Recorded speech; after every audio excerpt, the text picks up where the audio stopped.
माझ्या आयुष्यातील सर्वात अपमानकारक दिवस तो होता जेव्हा माझ्या नवऱ्याने संपूर्ण कुटुंबासमोर माझी नोकरी सोडायला लावून सांगितले होते की आता तू या घराची सून बनून राहशील, नोकरी करणारी बाई बनून नाही. माझ्या सासऱ्यांनी मान वर करून म्हटले होते की आम्हाला आधीपासूनच ठाऊक होते ऑफिसच्या नावाखाली ही काय करते. ते माझ्या सासूनेही टोमणा मारत म्हटले की आता समजेल हिला घर सांभाळणे आणि कुटुंबाची इज्जत राखणे कशाला म्हणतात. मी त्या दिवशी रडले नाही, कारण मला माहिती होते की जर मी माझ्या बचावात एक शब्दही बोलले तर ते लोक माझ्या प्रत्येक बोलण्याला सफाई समजून त्याचा आणखी मोठा खोटारडेपणा बनवते. पण दुसऱ्या दिवशी जेव्हा मी माझ्या ऑफिसमध्ये गेले आणि तिथून मिळालेले एक लहानसे पाकिट घेऊन परत आले, तेव्हा मी ते सगळ्यांसमोर ठेवले. माझ्या नवऱ्याने जशी त्या पाकिटातील गोष्ट पाहिली, त्याची बोटे थरथरू लागली आणि डोळे आपोआप खाली गेले. माझ्या सासऱ्यांच्या चेहऱ्यांचा रंगच उडाला. माझी सासू पहिल्यांदाच पूर्णपणे गप्प झाली, कारण त्या एका पुराव्यात फक्त माझा निर्दोषपणा नव्हता, तर त्या खोट्याची सुरुवात लपलेली होती, ज्याने माझे घर मोडण्याचा प्रयत्न केला होता. आणि सर्वात मोठे सत्य तर हे होते की ज्या माणसावर माझ्या नवऱ्याने माझ्यापेक्षा जास्त विश्वास ठेवला होता, तोच माणूस त्यांच्यासमोर उभा राहून आता स्वतःच शब्दांचे उत्तर देत होता. माझे नाव रिया आहे. मी काही मोठ्या शहरातील खूप शिकलेली किंवा खूप श्रीमंत कुटुंबातील मुलगी नव्हते. माझा जन्म एका लहानशा मध्यमवर्गीय कुटुंबात झाला होता, जिथे आनंद खूप मोठे नव्हते, पण नातेसंबंधित खूप घट्ट होते. माझे बाबा सरकारी शाळेत लिपिक होते आणि माझी आई घर सांभाळायची. लहानपणापासूनच मी माझ्या आईला प्रत्येक गोष्ट जपून आणि सावरून चालवताना पाहिले होते. ती म्हणायची की बाळा, आयुष्यात पैसे कमी पडले तर माणूस तरीही जगून घेतो, पण जर आत्मसन्मान कमी पडला ना तर आयुष्य खूप जड वाटू लागते. कदाचित याच कारणामुळे मी शिक्षणाला नेहमी माझा आधार मानले होते. मी बीकॉम केले आणि लग्नानंतरही नोकरी करण्याचे स्वप्न सोडले नाही. माझे लग्न रोहितशी झाले होते. रोहित एका खाजगी कंपनीत अकाउंट्सचे काम करायचा. लग्नाआधी त्याने स्वतः मला सांगितले होते की जर तुला नोकरी करायची असेल तर मी तुला साथ देईन. त्याचे हे शब्द माझ्या मनात घर करून गेले होते. मला वाटले होते की मला असा नवरा मिळाला आहे जो मला फक्त पत्नी नाही तर एक माणूस समजतो. लग्नानंतरचे सुरुवातीचे काही महिने खूप छान गेले. सासू सासरे थोडा कडक स्वभावाचे होते, पण मी विचार करायचे की प्रत्येक घरात काही नियम असतात आणि हळूहळू सर्व काही ठीक होईल. माझ्या सासूचा असा हट्ट असायचा की मी सकाळी लवकर उठावे, घरातील सर्व कामे करावीत आणि मग ऑफिसला जावे. मी कोणतीही तक्रार न करता सर्व करायचे. सकाळी 5 वाजता उठून नाश्ता बनवणे, सासऱ्यांचा चहा देणे, रोहितचा डबा तयार करणे, घर स्वच्छ करणे आणि मग घाईघाईने तयार होऊन बस पकडून ऑफिसला जाणे. कित्येकदा मी ऑफिसला पोहोचेपर्यंत खूप थकलेले असायचे, पण मनात एक समाधान असायचे की मी स्वतःच्या पायावर उभी आहे. माझा पहिला पगार जेव्हा माझ्या हातात आला तेव्हा मी त्याचा मोठा भाग आईसाठी साडी खरेदी करण्यात खर्च केला. उरलेल्या पैशातून मी घरासाठी स्वतः सामान घेतले. त्या दिवशी रोहितने हसून म्हटले होते, तुझ्या पहिल्या पगारातून तू स्वतःसाठी काहीच घेतले नाहीस. मी म्हटले हो की माझा आनंद यातच आहे की मी कमवलेल्या पैशातून घरात काहीतरी आले. मला ठाऊक नव्हते की तीच नोकरी एक दिवस माझ्या चारित्र्यावर प्रश्नचिन्ह बनून माझ्यासमोर उभी केली जाईल. हळूहळू माझ्या सासऱ्यांची वृत्ती बदलू लागली. माझे रोज सकाळी तयार होणे, घरातून बाहेर पडणे त्यांना आवडत नसे. आधी ते फक्त एवढेच म्हणायचे की सूनबाई, नोकरी करणे इतके गरजेचे आहे का? मी हसून म्हणायचे की बाबा, गरजेचे तर आहेच आणि माझ्यासाठी आनंदाची गोष्टही आहे. ते काही बोलत नसत, पण त्यांच्या चेहऱ्यावर नापसंती स्पष्ट दिसायची. मग त्यांनी म्हणायला सुरुवात केली की घराची सून जितकी बाहेर राहील तितके घर बिघडेल. मी त्यांचे बोलणे ऐकून गप्प राहायचे. मला वाटायचे की वाद घातल्याने गोष्ट अधिक बिघडेल. एक दिवस मी ऑफिसला जाण्यासाठी निघाले तर सासऱ्यांनी माझ्या पाठीमागून सासूला म्हटले की कोणास ठाऊक दिवसभर कुठे असते ती. माझे पाऊल तिथेच थांबले होते, पण मी वळून पाहिले नाही. त्या रात्री मी रोहितला विचारले की माझ्या ऑफिसला जाण्याने तुला काही त्रास आहे का? त्याने माझा हात धरून म्हटले की माझा तुझ्यावर विश्वास आहे, तू काळजी करू नकोस. त्याचा त्या विश्वासाने मला पुन्हा भक्कम केले. पण मला काय ठाऊक होते की त्याच विश्वासाच्या भिंतीत कोणीतरी हळूहळू भेगा पाडायला सुरुवात केली होती. माझ्या ऑफिसमध्ये माझ्यासोबत काम करणारा एक सहकारी होता, ज्याचे नाव अमित होते. तो विवाहित होता आणि त्याची पत्नीही त्याच शहरात राहायची. आम्ही दोघे एकाच प्रोजेक्टवर काम करत होतो. ऑफिसमध्ये एखाद्या फाईल किंवा क्लायंटच्या नावाने आमचे बोलणे व्हायचे, बस एवढीच गोष्ट होती. एक दिवस ऑफिसमधून निघताना अमितने मला काही कागदपत्रे दिली आणि सांगितले की हे उद्याच्या बैठकीसाठी घेऊन ये. मी ती फाईल घेऊन घरी आले. त्याच वेळी माझ्या सासऱ्यांनी मला दारातच थांबवले आणि विचारले की ही फाईल कोणाची आहे. मी म्हटले की ऑफिसची आहे. त्यांनी पुन्हा विचारले, कोणाची आहे? मी म्हटले, अमित सरांची आहे.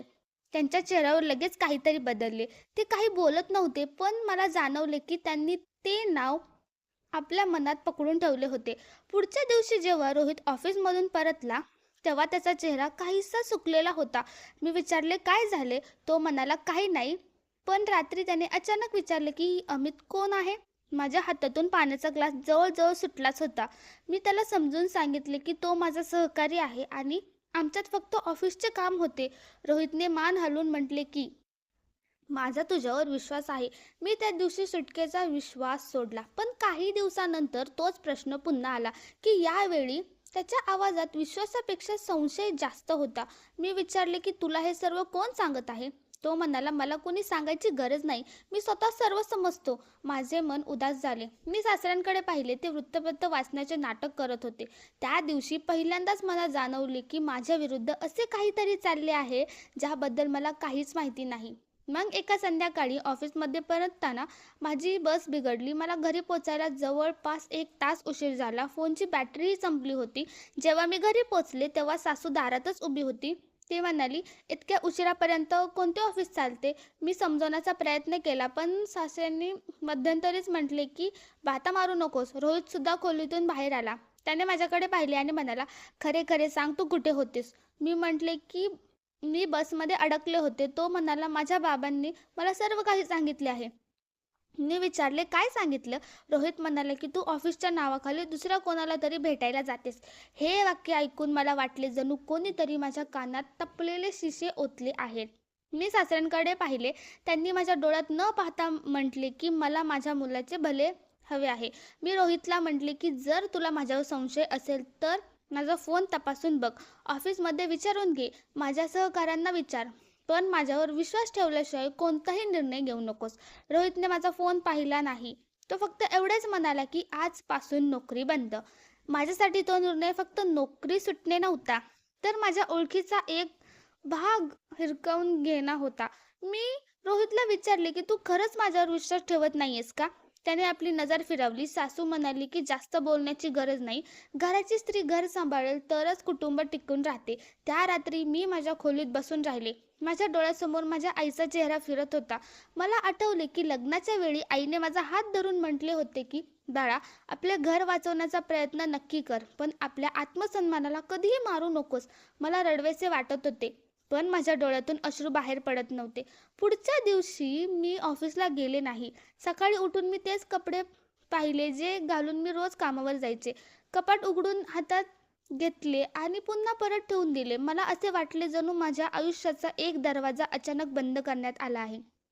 सासूने नाश्ता करून म्हटले की आता घरातील कामात मन लावायला शिक. सासरे म्हणाले की नोकरी करण्याआधीच माहिती होते की मुलगी जरा जास्तच मोकळीक झाली आहे. मी गप्प राहिले. त्या दिवशी मला पहिल्यांदा जाणवले की गप्प राहणे आणि हार मानणे ही एकच गोष्ट नसते. कधी कधी माणूस म्हणूनच गप्प राहतो कारण योग्य वेळेची वाट पाहत असतो. पण त्यावेळी मला स्वतःलाच ठाऊक नव्हते की माझ्यासाठी ती योग्य वेळ कधी येईल. दुपारी माझ्या फोनवर ऑफिसमधून एक मेसेज आला. मी तो वाचू सुद्धा शकले नव्हते की सासूने हाक मारली आणि फोन हातातून सुटला. मेसेजमध्ये लिहिले होते की मॅडम, महत्त्वाच्या कागदपत्रांच्या संदर्भात उद्या ऑफिसमध्ये या. मी स्क्रीन बंद केली. माझ्या मनात प्रश्न निर्माण झाला होता की कोणते कागदपत्रे इतके महत्त्वाचे आहेत. पुढच्या दिवशी मी गपचूप ऑफिसला गेले. घरातून निघताना मी कोणालाच काही सांगितले नाही. माझ्या मनात भीती होती, जर त्यांना समजले की पुन्हा माझ्या चारित्र्यावर प्रश्न उपस्थित केले जातील. ऑफिसमध्ये पोचल्यावर मला एचआरने बोलवले. ते म्हणाले की तुमची नोकरी आम्ही सोडवली नाही. तुमच्या नवऱ्याने फोन करून सांगितले होते की तुम्ही वैयक्तिक कारणांमुळे नोकरी सोडत आहात, पण आमच्या रेकॉर्डमध्ये तुमच्याकडून कोणतेही राजीनामा पत्र नाही. मी धक्क झाले. मी म्हटले की मला तर सांगितले गेले की माझी नोकरी संपली आहे. एचआर म्हणाले की तुमच्या नवऱ्याने तुमच्याबद्दल काही गंभीर गोष्टी सांगितल्या आहेत, पण आम्ही तुमच्या लिखित जबाबाशिवाय कोणतीही कारवाई केली नाही. मग त्यांनी माझ्याकडे एक फाईल सरकवली. त्यात गेल्या कित्येक महिन्यांची ऑफिस एंट्री, मीटिंग्सचे रेकॉर्ड आणि काही अधिकृत ईमेल्स होते. ते म्हणाले की कदाचित हे पाहून तुम्हाला काहीतरी समजेल. मी फाईल उघडली. माझा श्वास जणू थांबलाच. त्यात अशी एक गोष्ट होती जी पाहून मला पहिल्यांदा संशय आला की माझ्या सासऱ्यांनी माझ्या नवऱ्याला फक्त खोटे सांगितले नव्हते, तर ते माझ्याविरुद्ध काहीतरी सिद्ध करण्याचा प्रयत्नही करत होते. पण खरी गोष्ट अजून माझ्यासमोर आली नव्हती. एचआरने हळूच म्हटले की रिया, आम्ही तुमच्या सुरक्षे आणि प्रतीक्षेसाठी एक रेकॉर्ड सुरक्षित ठेवले आहे. कदाचित तुम्हाला हे तुमच्या कुटुंबासमोर दाखवावे लागेल. मी विचारले, काय आहे यात? ते म्हणाले की हे आता पाहू नका, घरी जाऊन एकटेपणात पहा. मी फाईल बंद केली. माझा हात थरथरत होता. मला ठाऊक नव्हते की त्या फाईलमध्ये काय होते. पण मला इतके नक्की समजले की ज्या दिवशी मला नोकरीवरून काढण्याची गोष्ट सांगितली गेली होती, त्या दिवसाच्या खूप आधीपासूनच माझ्याविरुद्ध एक कथा लिहिली जात होती. मी फाईल घेऊन घरी परतले. दारासमोर उभे राहून मी एक दीर्घ श्वास घेतला. आत तेच लोक होते ज्यांनी माझ्या आयुष्याचा निर्णय माझ्याशिवाय घेतला होता. मी आत गेले आणि फाईल कपाटात ठेवून दिली. मी ठरवले की आता नाही, आता मी त्यांना काही दाखवणार नाही. कारण मला जाणवत होते की सत्य तितके लहान नव्हते जितके मला सांगितले जात होते. आणि मला ही सुद्धा भीती होती की जर मी चुकीच्या वेळी सत्य समोर ठेवले तर कदाचित त्या पुराव्यालाही खोटे ठरवतील. त्या रात्री रोहित माझ्याजवळ आला. खूप वेळ गप्प बसून राहिला. मग म्हणाला की जर तू काही चुकीचे केले नसतील तर मला माफ कर. मी त्याच्याकडे पाहिले आणि विचारले की तू माझ्यावर संशय का घेतोस? तो म्हणाला की बाबांनी जे सांगितले ते पाहून मी पूर्णपणे तुटलो होतो. मी विचारले, काय पाहिले होते? तो गप्प झाला. मी पुन्हा विचारले, काय दाखवले होते त्यांनी? रोहितने काहीच उत्तर दिले नाही. तो फक्त उठून निघून गेला. तो गेल्यावर माझ्या डोळ्यातून अश्रू घळाघळा वाहू लागले. पण यावेळी माझ्या अश्रूत फक्त दुःख नव्हते, यात एक प्रश्नसुद्धा होता. शेवटी माझ्या सासऱ्यांनी रोहितला असे काय दाखवले की माझ्या नवऱ्याने माझ्यावर एक शब्दावरही विश्वास ठेवणे सोडून दिले? आणि जर त्यांच्याकडे खरंच काही पुरावा होता तर तो पुरावा माझ्यासमोर का ठेवला गेला नाही? त्याच रात्री मी ती फाईल काढली आणि मग पहिले पान उघडले, मग दुसरे. तिसऱ्या पानावर पोहोचताच माझी बोटे थांबली. तिथे माझ्या नावासोबत एक तारीख लिहिली होती, ज्या दिवशी मी पूर्ण दिवस ऑफिसमध्येच होते. पण त्याच तारखेला माझ्या सासऱ्यांनी रोहितला सांगितले की मी ऑफिस बाहेर एका माणसासोबत होते. मी पाने पलटली. तिथे आणखीन एक रेकॉर्ड होता. मग अजून एक. प्रत्येक तारीख माझ्या विरुद्ध बोलल्या गेलेल्या खोट्याला छेद देत होती. पण फाईलच्या शेवटी जी गोष्ट होती तिने मला पार आतून हादरून सोडले. कारण तो माझ्या ऑफिसचा रेकॉर्ड नव्हता, तर तो माझ्या स्वतःच्या घराशी जोडलेला रेकॉर्ड होता. आणि त्याच रेकॉर्डने मला पहिल्यांदा विचार करायला भाग पाडले की कदाचित माझ्या सासऱ्यांची नजर फक्त माझ्या नोकरीवर नव्हती, त्यांची नजर दुसऱ्याच कशावर तरी होती. अशा कशावर ज्याचा मला अजून अंदाजही नव्हता. पुढच्या सकाळी मी खूप लवकर उठले. रात्रभर मी नीट झोपू शकले नव्हते. फाईल माझ्या उशाशी ठेवली होती आणि प्रत्येक वेळी डोळे उघडताच माझा हात अनवेदाने त्यावर जायचा. मला भीती वाटत होती की जर मी ती हरवून बसले तर कदाचित स्वतःचे सत्य सिद्ध करण्याचा शेवटचा आधारही माझ्याकडे राहणार नाही. सकाळी मी स्वयंपाकघरात गेले तर सासूने मला पाहून म्हटले की आता नोकरी नाही आहे तर घरातील कामात मन लाव. मी काहीच बोलले नाही. आधी मी त्यांच्या प्रत्येक बोलण्याला उत्तर द्यायचे, पण आता माझ्यात एक वेगळीच शांतता येऊ लागली होती. कदाचित यामुळेच, कारण मला माहीत झाले होते की सत्य माझ्यासोबत आहे. नाश्ता बनवताना सासऱ्यांनी अचानक विचारले की काल तू कुठे गेली होतीस? मी म्हटले की ऑफिसला. ते म्हणाले, तुझी नोकरी तर सुटली आहे. मी म्हटले की ऑफिसमध्ये बोलवले होते. ते काही क्षण गप्प राहिले. मग म्हणले की जास्त शहाणी बनायची गरज नाही. माझ्या मनात प्रश्न निर्माण झाला की त्यांना माझ्या ऑफिसला जाण्याची बातमी इतक्या लवकर कशी मिळाली? मी त्यावेळीही काही बोलले नाही. रोहित नाश्ता करत होता. त्याने माझ्याकडे पाहिले पण काही बोलला नाही. मला पहिल्यांदाच जाणवले की त्याच्या मनातही काहीतरी प्रश्न निर्माण होत आहे. त्याच दिवशी दुपारी माझ्या फोनवर एचआरचा कॉल आला. ते म्हणाले की तुम्ही इच्छित असाल तर आम्ही तुम्हाला आणखीन एक दस्तऐवज देऊ शकतो. मी विचारला, कोणता? ते म्हणाले की तुमच्या नवऱ्याकडून आम्हाला जो ईमेल पाठवला गेला होता त्यात तुमच्या नोकरी सोडण्याचे कारण लिहिले होते. आम्ही त्यात मेलची कॉपी सुरक्षित ठेवली आहे. मी विचारले, काय? त्याने माझ्या चारित्र्याबद्दलही काही लिहिले आहे का? एचआर काही सेकंद गप्प राहिले आणि मग म्हणाले, हो. माझे डोळे भरून आले. मी त्यांना म्हटले की मला त्याची प्रत हवी आहे. ते म्हणाले की तुम्ही ऑफिसला या. मी त्याच दिवशी गेले. तिथे मला समजले की रोहितने नाही तर दुसऱ्याच एका नंबरवरून ऑफिसच्या एका अधिकाऱ्याला फोन केला गेला होता. त्या व्यक्तीने सांगितले होते की मी ऑफिसच्या नावाखाली बाहेर जाते आणि कंपनीने माझ्याबद्दल माहिती ठेवली पाहिजे. मी विचारले, तो नंबर कोणाचा होता? एचआर म्हणाले की आम्हाला नंबरची माहिती नाही. पण कॉलिंगची रेकॉर्डिंग अधिकृत सिस्टीममध्ये उपलब्ध आहे, कारण त्या अधिकाऱ्याने सुरक्षेच्या कारणास्तव कॉल लॉग सुरक्षित ठेवला होता. मी रेकॉर्डिंग ऐकले. आवाज माझ्या सासऱ्यांचा नव्हता. तो दुसऱ्याच माणसाचा आवाज होता. मी थक्क झाले. मला वाटले की कदाचित माझ्या कथेत अशी एखादी व्यक्ती आहे ज्याबद्दल मी विचारही करत नव्हते. मी रेकॉर्डिंग माझ्या फोनमध्ये घेतली नाही, पण ऑफिसने मला लेखी पुरावा दिला की असा कॉल आला होता. घरी परतताना माझ्या मनात एकच प्रश्न होता की शेवटी कोण माझ्या विरुद्ध इतकी मेहनत करत आहे. घरी पोचल्यावर मी पाहिले की सासरे कोणाशी तरी फोनवर बोलत होते. मला पाहताच त्यांनी फोन ठेवून दिला. मी पहिल्यांदाच त्यांच्या डोळ्यात भीतीची एक लहानशी सावली पाहिली. संध्याकाळी रोहितने मला विचारले की तू ऑफिसला गेली होतीस का? मी म्हटले हो. त्याने विचारले का?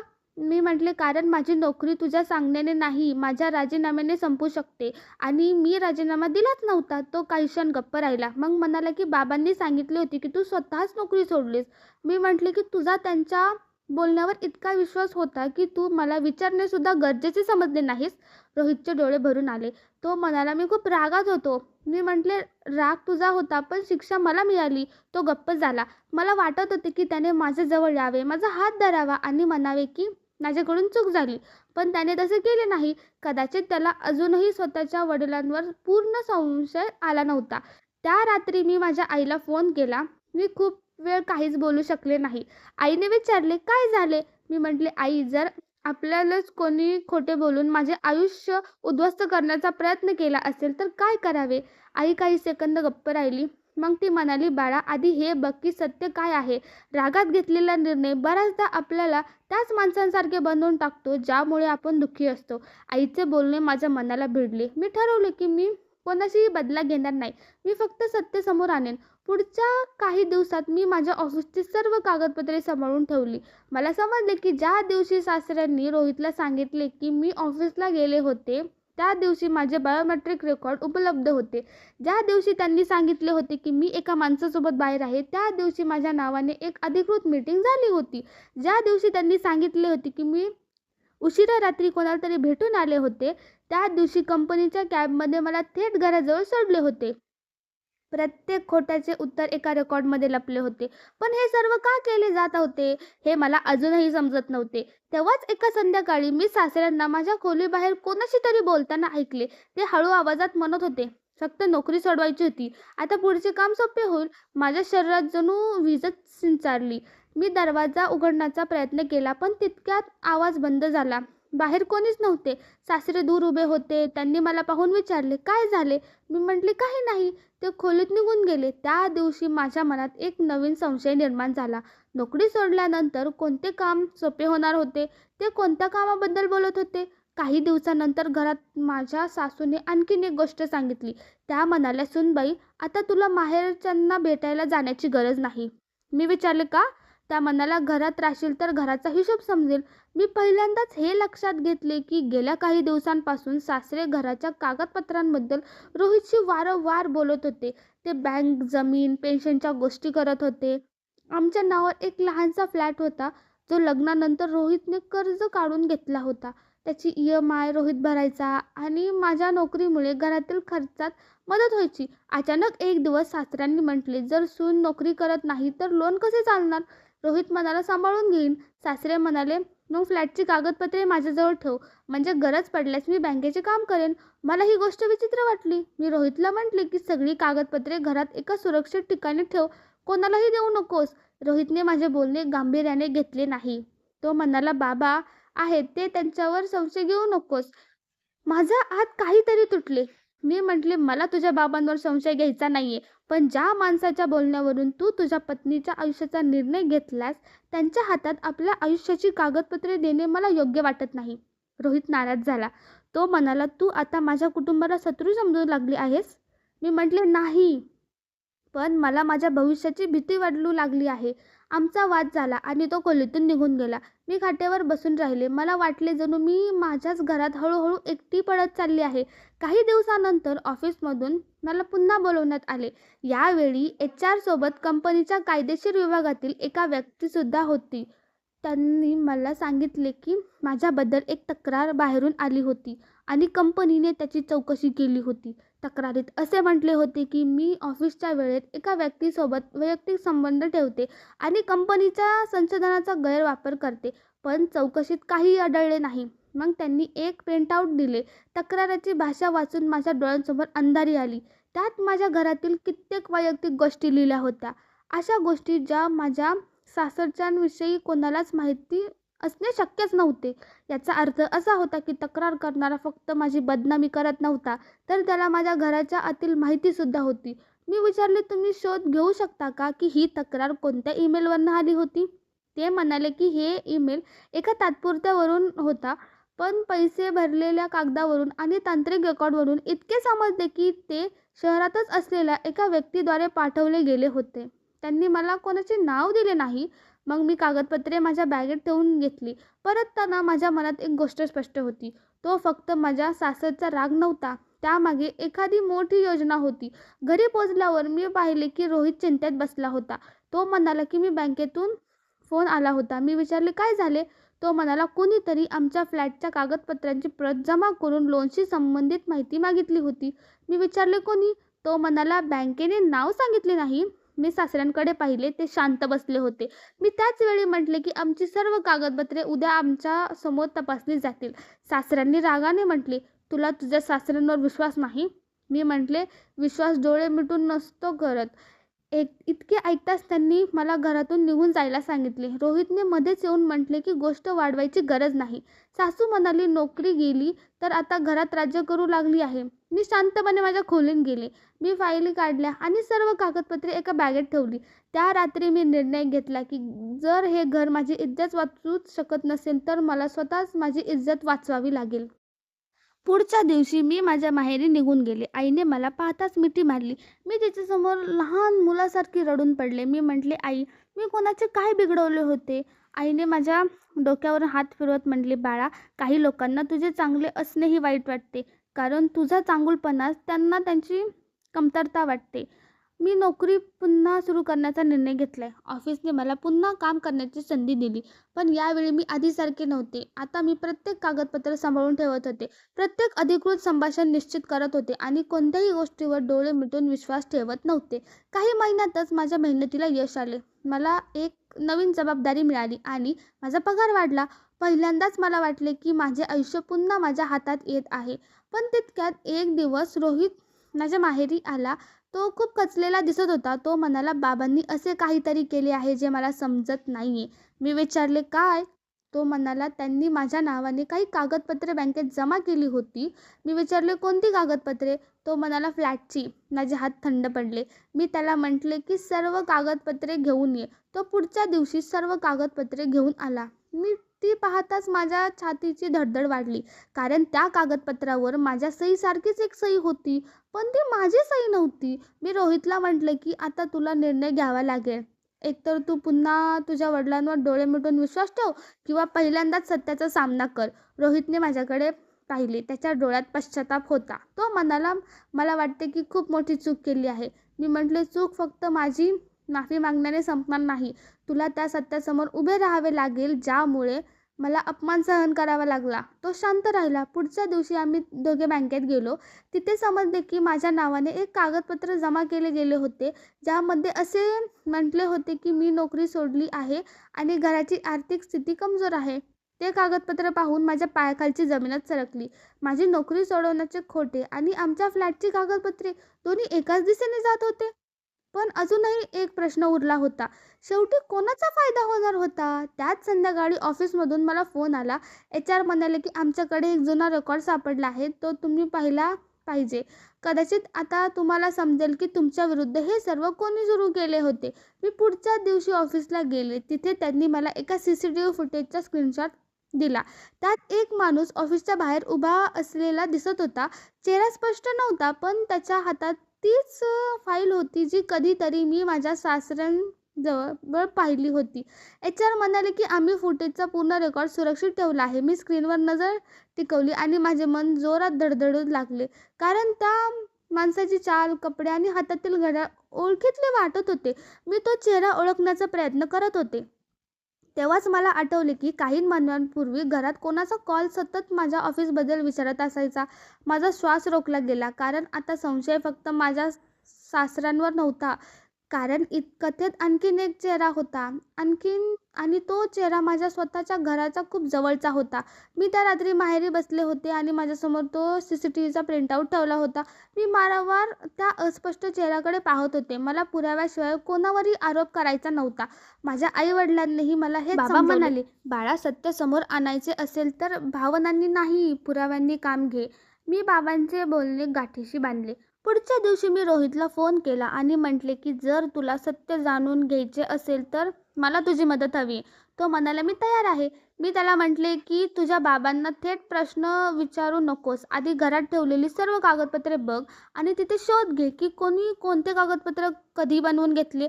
रोहितने तसेच केले. 2 दिवसानंतर त्याने फोन केला. त्याचा आवाज थरथरत होता. तो म्हणाला, "रिया, मला वाटते बाबांनी फक्त तुझी नोकरी घालवण्याबद्दल बोलणी केली नव्हती." मी विचारले, "काय? काय सापडले?" तो म्हणाला की घराच्या कपाटात काही जुनी कागदपत्रे सापडली आहेत. त्यात एक प्रॉपर्टी एजंटचा नंबर होता. मी म्हटले, "त्या नंबरवर बोलू नकोस. आधी शोध घे की तो एजंट कोण आहे." रोहितने शोध घेतला. एजंटने सांगितले की काही महिन्यांपूर्वी त्याच्याकडे एक व्यक्ती आली होती, जी आमचा फ्लॅट गहाण ठेवण्याबद्दल माहिती मागत होती. तो म्हणाला की त्या व्यक्तीने सांगितले की सून नोकरी सोडून गेली आहे आणि घराची आर्थिक स्थिती वाईट आहे. एजंटने त्याला नकार दिला होता कारण कागदपत्रे पूर्ण नव्हती. मी विचारले, "त्या व्यक्तीचे नाव काय होते?" त्याने सांगितले की ती व्यक्ती रोहितच्या वडिलांसोबत आली होती.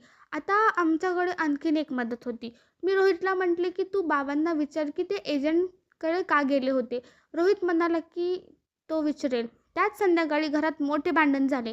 रोहितने त्याच्या वडिलांना विचारले की तुम्ही माझ्या फ्लॅटची कागदपत्रे एखाद्या एजंटला का दाखवली. सासरे आधी रागवले. ते म्हणाले की मी तुझा बाप आहे, तुझे नुकसान का करेन. रोहित म्हणाला, माझ्या नावाने नोकरी सोडण्याचे कागदपत्र का बनवले गेले. सासरे गप्प झाले. सासूने गोष्ट बदलण्याचा प्रयत्न केला. ती म्हणाली, सुनेने तुला भडकवले आहे. पण यावेळी रोहित म्हणाले, मी तिच्या बोलण्यावर आधी विश्वास ठेवणार नाही, पण आता माझ्यासमोर कागदपत्रे आहेत, मला उत्तर हवे आहे. काही वेळ घरात शांतता पसरली. मग सासरे म्हणाले की मी जे काही केले ते तुमच्या भल्यासाठीच केले. रोहितने विचारले, कोणत्या भल्यासाठी. ते म्हणाले, नोकरी करणारी सून घरात कधीही पूर्णपणे राहत नाही. मला भीती होती की एक दिवस तुम्ही दोघे वेगळे व्हाल आणि हे घर तुटेल. मी म्हटले, म्हणून तुम्ही माझ्या पत्नीवर खोटा आरोप लावलात. सासरे म्हणाले, मी फक्त तुला सावध केले होते. रोहित म्हणाला, तुम्ही ऑफिसमध्ये तक्रार का पाठवलीत. सासरे शांत झाले. माझ्यासाठी हेच सर्वात मोठे उत्तर होते. पण गोष्ट इथंच संपली नाही, कारण सासऱ्यांनी अचानक आणखीन एक गोष्ट सांगितली.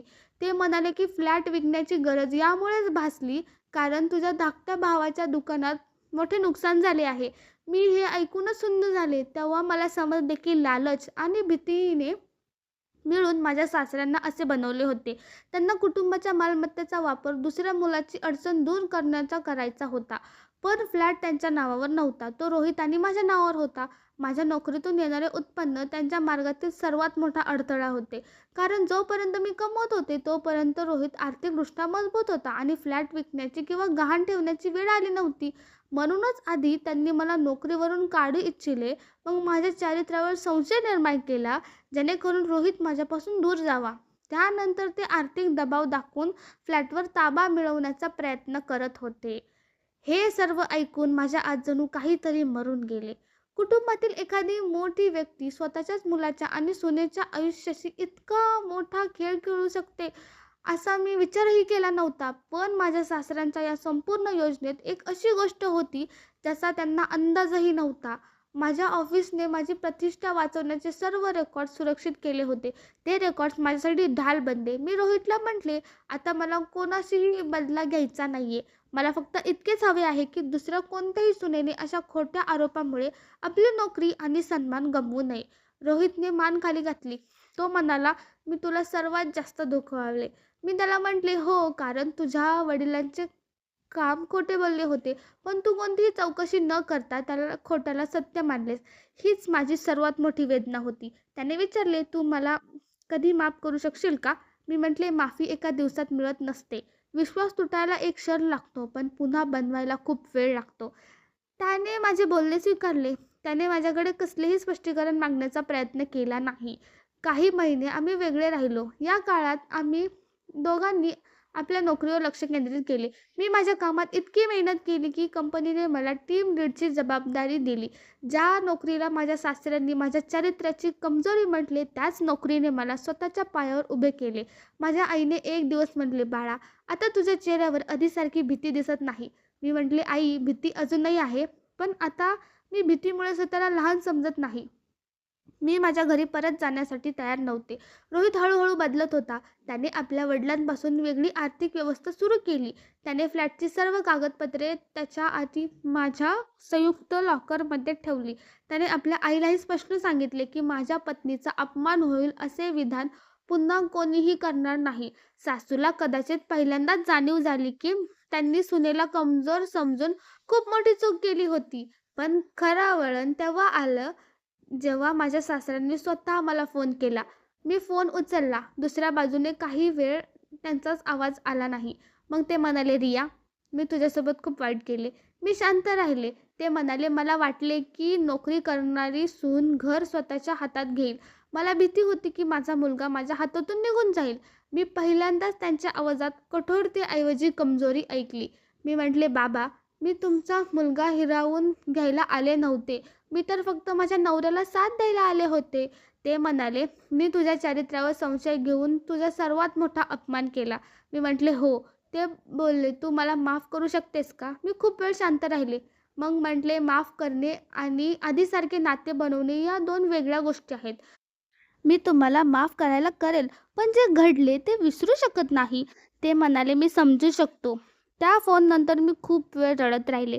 मला त्या माणसाची दयाही आली ज्याने स्वतःच्या भीती आणि अहंकारात स्वतःच्याच घरातील आनंद उद्ध्वस्त केला होता. काही काळानंतर सासऱ्यांना आर्थिक अडचणींचा सामना करावा लागला. त्यांच्या धाकट्या मुलाचे दुकानही बंद पडले. जे पैसे वाचवण्यासाठी त्यांनी माझ्या आयुष्यात वीज कालवले होते, तीच समस्या तशीच त्यांच्यासमोर उभी राहिली. त्यांनी शेवटी रोहितकडे मदत मागितली. रोहितने मदत केली, पण एका अटीवर. तो म्हणाला की आता कुटुंबात कोणाशीही खोटेपणा आणि अपमानाच्या आधारावर निर्णय घेतला जाणार नाही. सासऱ्यांनी होकार दिला. मी त्यावेळी त्यांच्या घरी गेले नाही. मला वाटले की काही अंतर असणे गरजेचे आहे. मग एक दिवस माझी सासू माझ्या माहेरी आली. त्यांनी माझे हात धरले. त्यांच्या डोळ्यात अश्रू होते. त्या म्हणाल्या, "सुनबाई, मीही तुला खूप काही बोलले." मी म्हटले, "आई, तुम्ही जे बोललात ते मला आठवते, पण आज मी तुम्हाला दोष द्यायला बसलेले नाहीये." त्या म्हणाल्या, "मला वाटले की नोकरी करणारी सून घर सांभाळू शकत नाही, पण तू निघून गेलीस तेव्हा मला समजले की घर कामावरून नाही, माणसांवरून चालते." मी त्यांच्या डोळ्यात पाहिले. पहिल्यांदाच मला त्यांच्या शब्दात टोमणा नाही तर पश्चाताप दिसला. त्या म्हणाल्या, "परत ये." मी म्हटले, "मी परत येईन, पण कोणाच्या उपकारांवर नाही, सन्मानाने." त्या म्हणाल्या, "तुला जो सन्मान हवा आहे तो तुझा अधिकार आहे." काही महिन्यानंतर मी माझ्या घरी परत गेले. त्या दिवशी कोणताही ढोल वाजला नाही, कोणतीही मोठी रसम झाली नाही. जी फक्त मी फक्त माझ्या सन्मानाच्या दारात उभी होते. रोहित माझ्यासमोर आला आणि म्हणाला, "यावेळी तू माझी पत्नी म्हणून नाहीस, तर तुझा पूर्ण सन्मानासह या घरात येशील." माझे डोळे भरून आले. मी आत पाऊल ठेवले. सासूने माझ्यासाठी पाणी आणून ठेवले. सासरे खोलीत बसले होते. त्यांनी मला पाहून मान खाली घातली. मी त्यांच्याजवळ गेले. ते म्हणाले, "मला माफ कर." मी म्हटले, "बाबा, मी तुम्हाला माफ केले आहे, पण तुम्हाला एक गोष्ट सांगते, कोणत्याही सुनेची नोकरी किंवा नवऱ्याचा आपल्या पत्नीवर असलेला विश्वास म्हणजे आई-वडिलांचा अपमान नसतो." त्यांनी मान हलवली. त्या दिवशी घरात पहिल्यांदाच मला वाटले की नाते जिंकण्यासाठी नेहमी भांडणेच गरजेचे नसते. कधी-कधी सत्याला वेळ द्यावा लागतो. काही वर्षानंतर माझी नोकरी आणखीन पुढे गेली. मी माझ्या आई-वडिलांसाठी एक लहानसे घर खरेदी केले. जेव्हा आईच्या हातात त्याची चावी दिली, तेव्हा ती रडू लागली. ती म्हणाली, "मला माझ्या मुलीचा अभिमान वाटतो." मी आईला म्हटले, "जर त्या दिवशी तू मला हार मानायला सांगितले असते, तर कदाचित आज इथे नसले असते." आई म्हणाली, "मी तुला फक्त इतकेच शिकवले होते की बाळा, कोणाच्या खोट्यामुळे स्वतःच्या सत्याला सोडू नकोस." त्या दिवशी मला समजले की आयुष्यातील सर्वात मोठा विजय पैसा कमवणे नसतो. सर्वात मोठा विजय हा असतो की ज्यावेळी जग तुम्हाला चुकीचे सिद्ध करायला बसलेला असते, त्यावेळीही तुम्ही स्वतःच्या सत्यापासून पाठ फिरवत नाही. माझ्या सासऱ्यांचे वागणेही हळूहळू बदलले. आता ते घरात कोणत्याही मुलीला नोकरी करताना पाहायचे तर म्हणायचे की मुलींना आणि सुनांना शिकवा, त्यांना स्वतःच्या पायावर उभे राहू द्या. कदाचित त्यांना आपल्या चुकीची पूर्ण जाणीव झाली होती. एक दिवस ते रोहितला म्हणाले, मी तुझ्या पत्नीला गमावण्याच्या भीतीने तुझे कुटुंब तोडून टाकले होते. रोहित म्हणाला, बाबा, भीती वाईट नसते, पण भीतीमुळे एखाद्या निर्दोषावर संशय घेणे खूप वाईट असते. मी दूर उभी राहून हे सर्व ऐकत होते. माझ्या डोळ्यात अश्रू होते. मी त्या दिवशी माझे जुने दिवस आठवले. तेच घर, तीच माणसे, त्याच खोल्या, पण भावना बदलल्या होत्या. ज्या ठिकाणी मला कधीतरी म्हटले गेले होते की आता समजेल घराची सून बनून कसे राहायचे, त्याच घरात काही वर्षानंतर माझी सासू नोकरीचा अभिमान बाळगू लागली होती. पण माझ्या कथेचा सर्वात मोठा धडा माझ्यासाठी माझ्या नवऱ्याचा बदल असणे हा होता. त्याने फक्त माझी माफी मागितली नाही, तर हे स्वीकारले की विश्वास ही नात्यांची पायाभरणी असते. आपल्या वडिलांचा आदर करणे बंद केले नाही, पण चुकीच्या गोष्टीत त्यांची साथ देणे बंद केले. हेच खरे कुटुंब होते. आंधळी साथ नाही, तर योग्य गोष्टीची साथ. आजही जेव्हा मी ते जुने दिवस आठवते, तेव्हा माझे डोळे भरून येतात. कधी कधी विचार करते की जर ऑफिसने त्या दिवशी माझे रेकॉर्ड सुरक्षित केले नसते तर काय झाले असते. कदाचित माझी नोकरी गेली असती, कदाचित माझे चारित्र्य बदनाम झाले असते, कदाचित माझा नवरा माझ्यापासून दूर गेला असता, कदाचित आमचे घर पुन्हा कधीच जोडले गेले नसते. पण मग मी स्वतःलाच सांगितले की आयुष्यात प्रत्येक अन्यायाचे उत्तर लगेच मिळत नसते. काही उत्तरे वेळ देते, काही उत्तरे आपले कर्म देतात, आणि काही उत्तरे तेच सत्य देते ज्याला आपण कितीही प्रयत्न केले तरी कायमचे दाबू शकत नाही. मला सर्वात जास्त दुःख या गोष्टीचे नव्हते की माझी नोकरी घालवली गेली. मला दुःख या गोष्टीचे होते की माझ्या स्वतःच्या नवऱ्याने माझ्या डोळ्यातील सत्य पाहूनही दुसऱ्यांच्या शब्दावर विश्वास ठेवला होता. पण कदाचित हीच माझ्या आयुष्याची सर्वात मोठी परीक्षा होती. मी त्या परीक्षेत बदला निवडला नाही, मी मेहनत निवडली. मी खोट्याचे उत्तर खोट्याने दिले नाही, मी कोणालाही पाडण्याचा प्रयत्नही केला नाही. मी बस स्वतःला वर उठवले. आणि जेव्हा माणूस स्वतःला वर उठवायला शिकतो ना, तेव्हा त्याला पडणारे लोक आपोआप लहान दिसू लागतात. आज माझी नोकरी माझ्यासाठी फक्त कमाईचे साधन नाहीये, ती त्या दिवसाची आठवण आहे जेव्हा मला म्हटले गेले होते की आता तू घराची सून बनून राहा. मी आजही घर सांभाळते, नातेसंबंध जपते, माझ्या सासू सासऱ्यांचा आदर करते. पण आता मी हे सर्व माझ्या इच्छेने करते, भीतीने नाही. माझ्यासाठी आत्मसन्मान म्हणजे कुटुंब सोडून देणे नव्हते. आत्मसन्मान म्हणजे कुटुंबात राहून स्वतःला गमावण्यास नकार देणे. आणि माझ्या सासऱ्यांनाही शेवटी हेच समजले की घराची प्रतिष्ठा सुनेला दाबल्याने नाही, तर तिला सन्मान दिल्याने वाढते. माझ्या नवऱ्यालाही समजले की आई वडिलांचा आदर करणे गरजेचे आहे, पण पत्नीचा निर्दोषपणा पाहूनही तिची साथ न देणे हा आदर नाही, तर अन्याय आहे. माझ्या सासूला समजले की घरात आलेली नोकराणी नसते, ती कोणाची तरी मुलगी असते, कोणाची तरी उमेद असते, आणि सर्वात महत्त्वाचे म्हणजे स्वतःच्या स्वप्नांसह जगणारी एक माणूस असते. आणि मी शिकले की कधी कधी आयुष्य आपल्याला मोडण्यासाठी नाही, तर आपल्याला त्या ताकदीची ओळख करून देण्यासाठीही येते, ज्याबद्दल आपल्याला स्वतःलाही माहिती नसते. जर त्या दिवशी मी मोडून पडले असते आणि माझी स्वप्ने सोडली असती, तर कदाचित आज मी माझी कथा अशा प्रकारे सांगू शकले नसते. त्या दिवशी माझ्या हातात नोकरीची फाईल होती आणि डोळ्यात अश्रू होते. आज जेव्हा मी त्या फाईलकडे पाहते, तेव्हा मला फक्त स्वतःच्या बचावाचा पुरावा दिसत नाही. मला त्यात माझ्या आयुष्याचा तो वळण दिसतो, जिथे मी ठरवले होते की कोणाच्या खोट्याला माझी ओळख बनवू देणार नाही. आणि कदाचित हाच कर्माचा सर्वात जास्त शांत जबाब असतो. ज्याने तुम्हाला पाडण्याचा प्रयत्न केला, त्याला पाडणे गरजेचे नाही. स्वतः इतके वर उठणे गरजेचे आहे की त्याचे खोटे तुमच्या आयुष्याच्या उंचीपर्यंत पोहोचूही शकणार नाही.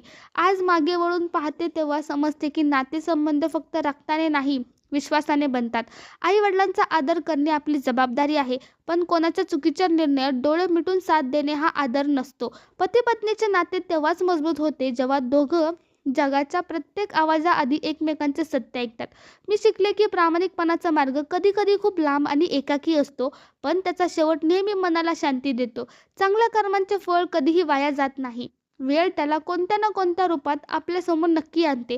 म्हणूनच जर कधी कोणी तुमच्याबद्दल खोटे बोलले, तुमचा अपमान केला किंवा तुमच्या मेहनतीला लहान समजले, तर स्वतःच्याच सत्याला सोडू नका. रडू आले तर रडून घ्या, मोडून पडायचे वाटले तर काही क्षण थांबून जा, पण स्वतःला संपू नका. कारण आयुष्यात सर्वात मोठी पुंजी पैसा, मालमत्ता किंवा नोकरी नसते. सर्वात मोठी पुंजी असते आई वडिलांचे आशीर्वाद, नात्यांमधील सन्मान, स्वतःच्या कर्मांचे सत्य आणि स्वतःच्या मनाची शुद्धता. वेळ नक्कीच बदलते, आणि जेव्हा बदलते तेव्हा ती फक्त परिस्थिती बदलत नाही, लोकांचे चेहरेही दाखवून देते. मी माझे सत्य सिद्ध करण्यासाठी कोणालाही हरवले नव्हते, मी बस स्वतःला हरू दिले नव्हते. आणि कदाचित माझ्या आयुष्याचा सर्वात मोठा विजयी हाच होता. जर माझ्या कथेने तुमच्या मनाला स्पर्श केला असेल तर कमेंटमध्ये नक्की सांगा की माझ्या जागी तुम्ही असता तर काय केले असते? व्हिडिओला लाईक करा आणि तुमच्या जवळच्या व्यक्तीसोबत नक्की शेअर करा. पुन्हा भेटू एका नवीन कथेसह. तोपर्यंत स्वतःची आणि आपल्या माणसांची काळजी घ्या. धन्यवाद. Thanks for watching.